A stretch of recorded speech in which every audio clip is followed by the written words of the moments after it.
Oi pessoal, tudo bem? No vídeo de hoje eu vou falar sobre um caso que causou bastante comoção na época que aconteceu e até hoje ele é bastante comentado, que é o caso da família Richthofen. Eu usei diversas fontes de pesquisa para fazer o roteiro desse vídeo, mas a principal foi esse livro aqui atrás, que é o livro da Ilana Kazoy, publicado pela Darkside, que chama Casos de Família, Arquivos Richthofen e Arquivos Nardoni. É um livro bem interessante, bem completo, então se você gosta desse assunto e gosta da parte de investigação policial, para saber como é que funciona aqui no Brasil, o trabalho da perícia, o julgamento, como que funciona um tribunal de júri, tem tudo isso no livro e é bem legal mesmo, vale a pena.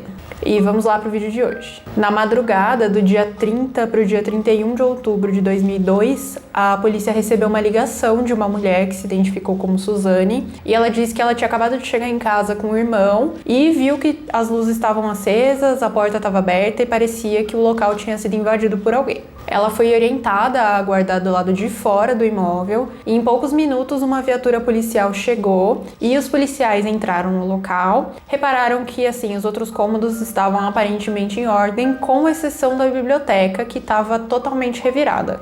Eles continuaram a explorar a casa com todo o cuidado para ver se não tinha ninguém escondido ali ainda. E quando eles chegaram no quarto do casal, eles perceberam um homem e uma mulher deitados na cama. Os dois aparentemente estavam sem vida. A mulher estava com um saco de lixo sobre a cabeça e o homem tinha uma arma do seu lado. Os policiais retornaram então à entrada da casa para dar a notícia para Suzane, que era a filha do casal, e para o irmão dela, que estava junto com ela. Porém, assim que eles saíram, ela perguntou como que os pais estavam, o que causou um pouco de estranheza nos policiais, porque ela não havia mencionado em momento algum que os pais estavam em casa, nem no momento da ligação para a polícia e nem quando os policiais chegaram na casa dela. Aquilo era estranho porque seria a primeira coisa que ela teria dito, ela estaria preocupada com os pais, que eles pudessem estar em risco se alguém tivesse invadido a casa, porém ela não falou nada. Naquele momento, o namorado da Suzane, o Daniel, chegou ali no local e os policiais decidiram que seria melhor contar para ele primeiro que os sogros haviam falecido,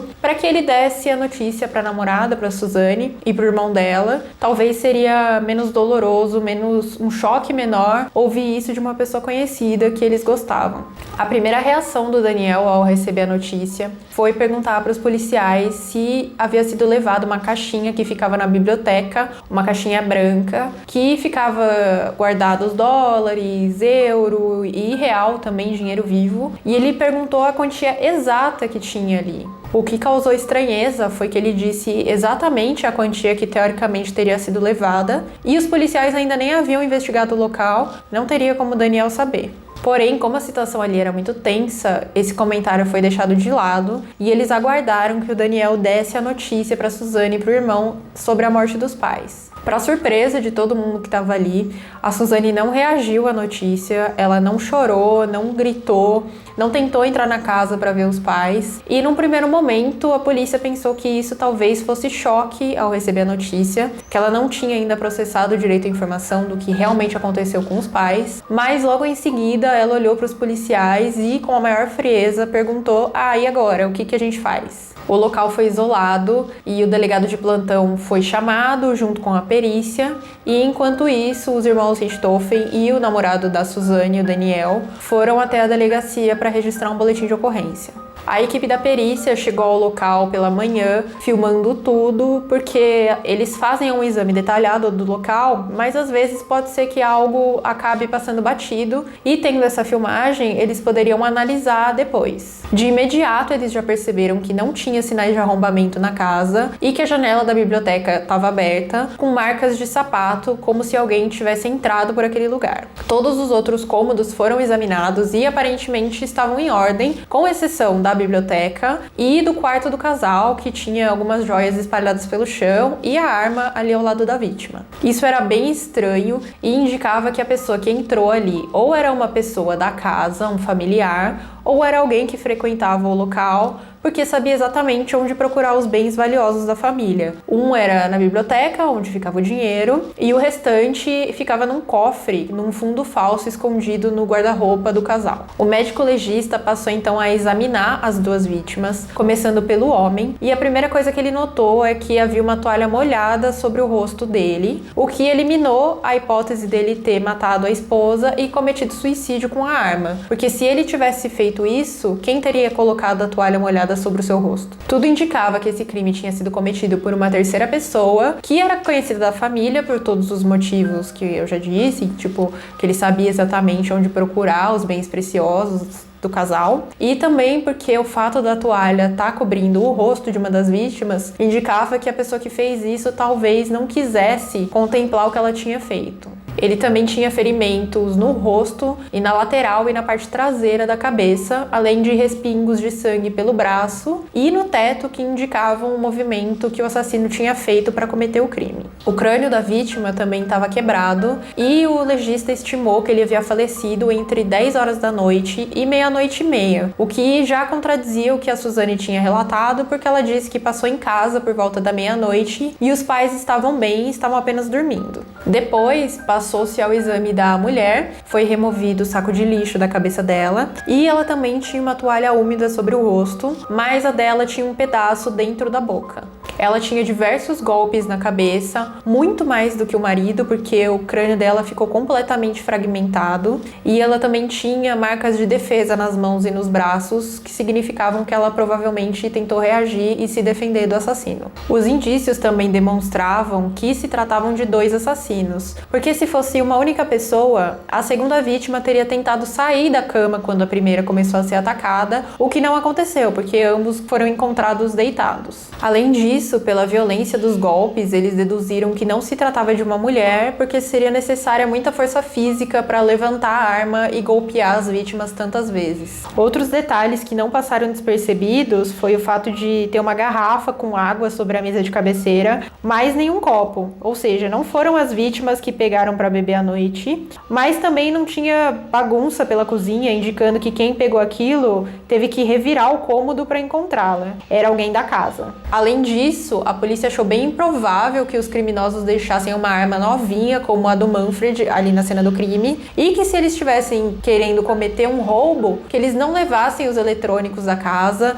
levassem só as joias, e que não roubassem o carro do casal para levar os frutos desse roubo. Enquanto a cena do crime era investigada, a Suzane, o irmão dela, o Andreas, e o namorado dela, o Daniel, foram até a delegacia para registrar o boletim de ocorrência, e a polícia achou melhor separá-los para ouvir a versão de cada um e ver se não tinha alguma contradição. O Andreas foi o primeiro a ser ouvido.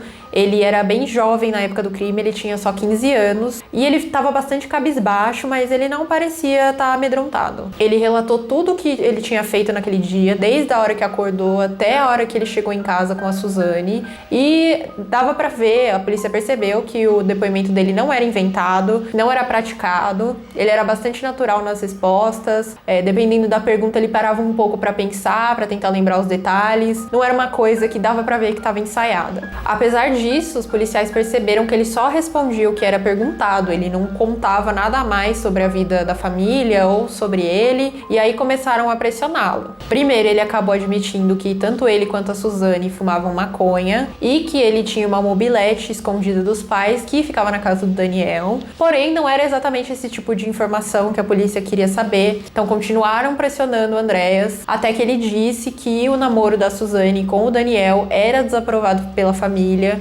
tinha causado até uma briga entre a Suzane e os pais, eles ameaçaram deserdá-la e ela disse pra eles que tinha terminado o relacionamento, mas na verdade continuava se encontrando escondido com o Daniel. O Andreas era o único da família que sabia disso e ele sentia um peso muito grande de ter que esconder a verdade dos pais. Enquanto o Andreas era interrogado, a Suzane e o Daniel foram levados para outro local e a Suzane foi a primeira a ser ouvida pela polícia. Logo de cara, a polícia achou que o depoimento dela parecia muito ensaiado, muito perfeitinho. E ela contou basicamente que mais ou menos umas 5 horas da tarde, ela foi até a casa do Daniel e ficou lá um tempo conversando com ele. E às 6 eles decidiram ir até a locadora, procurar alguma coisa para assistir. Entraram lá e não encontraram nada interessante. Então eles foram até a casa do Christian, irmão do Daniel, e ficaram por volta de 15 minutos. Mais tarde, por volta de umas 10h30 da noite, o irmão da Suzane, o Andreas, teria ligado pro Daniel para ir buscá-lo em casa e levá-lo até uma lan house onde ele ia jogar Counter-Strike. Ele ficou sozinho na lan house, porque o Daniel levaria a Suzane num motel naquele dia como presente de aniversário, já que o aniversário dela seria em poucos dias. E aí eles, de acordo com o relato da Suzane, resolveram ir, eles tinham planejado ir em um motel.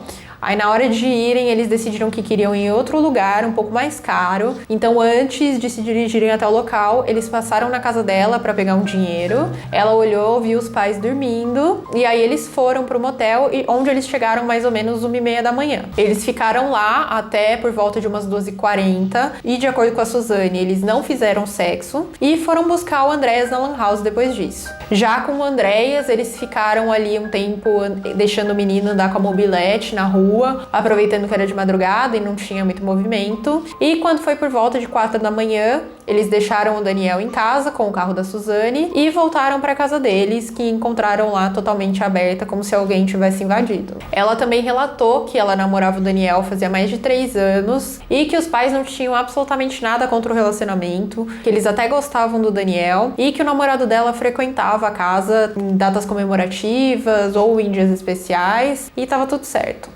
Logo depois, o Daniel foi interrogado e, no geral, a história dele era parecida com a da Suzane, mas tinha algumas divergências em pontos importantes que geraram suspeita na polícia. A primeira divergência foi sobre a locadora, porque a Suzane disse que eles entraram e o Daniel disse que não. A segunda foi a ordem dos acontecimentos daquela noite, porque a Suzane disse que primeiro eles deixaram o Andreas na lan house, depois eles foram até a casa dela buscar dinheiro, foram ao motel e não fizeram nada. Já o Daniel disse que primeiro eles foram na lan house, da lan house eles foram até o motel e chegando lá decidiram pegar uma suíte melhor, voltaram para casa da Suzane, pegaram dinheiro, voltaram pro motel, fizeram sexo e depois foram buscar o Andreas. O lapso temporal entre eles deixarem o Andreas na lan house e chegarem no motel à 1h30 da manhã estava muito mal explicado e estava meio divergente. Além disso, durante o depoimento, a Suzane não perguntou sequer uma vez sobre os pais dela, sobre o enterro, quando poderia ser. Pelo contrário, ela perguntou pro delegado se ela já poderia vender os carros da família e se teria problema ela viajar pra praia naquele fim de semana, porque seria o aniversário dela. E isso deixou o delegado totalmente estarrecido e revoltado com ela. No dia seguinte, no dia 1º de novembro, foi o enterro do Manfred e da Marísia, os pais da Suzane, e nesse mesmo dia a polícia recebeu uma dica que o Christian, irmão do Daniel, tinha aparecido com uma moto zero, novinha, e o que era bem estranho porque ele vivia de bicos e ele quase nunca tinha dinheiro, então como que ele tinha comprado uma moto justamente logo depois desse crime horrível e do desaparecimento do dinheiro? No dia 3 de novembro foi aniversário da Suzane, de 19 anos, e ela foi viajar pra praia com o Daniel e mais um casal de amigos. Nesse mesmo dia, o tio dela, irmão da mãe, prestou depoimento pra polícia e disse que a família não aprovava o relacionamento entre a Suzane e o Daniel e que todos pensavam que eles tinham terminado, a Suzane tinha falado isso, ele só descobriu que eles continuavam juntos quando o Daniel ligou pra ele pra contar sobre o crime e sobre a morte da irmã dele e do cunhado. Pouco tempo depois, a Suzane foi chamada novamente na delegacia para prestar novos esclarecimentos e dessa vez ela disse para a polícia que nesse meio tempo, que tinha passado desde o acontecimento do crime, ela notou que algumas coisas tinham desaparecido. A primeira delas foi a chave mestra, que ficava no chaveiro do pai dela e abria todas as portas da casa. A segunda foi o controle remoto da mãe para abrir a garagem e a terceira e a quarta foram as joias da mãe. Ela percebeu que diversas joias tinham desaparecido e o dinheiro que ficava ficava guardado na biblioteca. Nesse depoimento, ela também disse que só ela e o irmão sabiam da existência desse fundo falso no armário dos pais, onde ficava o cofre, e novamente ela afirmou que a família não tinha nada contra o Daniel, nem contra o namoro, que só esperavam que ela encontrasse alguém melhor, mas que tudo bem, eles aceitavam, o que contradizia os depoimentos de todas as pessoas que tinham sido ouvidas até aquele momento, porque além do tio e do irmão da Suzane, a polícia também tinha escutado outras pessoas, as empregadas da casa, amigos e amigas do casal, enfim, e todo mundo dizia que o relacionamento não era aceito. A essa altura, a polícia já tinha certeza do envolvimento da Suzane, mas eles ainda não tinham provas concretas. Então eles queriam, de alguma forma, fazer com que ela confessasse. Eles compareceram à casa da família Richthofen e começaram a pressionar a Suzane e o Daniel, dizendo que estavam quase descobrindo o que tinha acontecido. Eles perceberam que o Daniel ficou de ouvido na conversa, que ele ficou meio nervoso, mas eles não disseram nada muito incriminador naquele dia. É provável que eles tenham avisado o Christian que o cerco estava se fechando, porque poucos dias depois, no dia 6 de novembro, ele foi visto pelo policial que ficou designado a vigiá-lo, indo até a concessionária e devolvendo a moto que ele tinha acabado de comprar. Quando o dono da concessionária foi intimado a depor,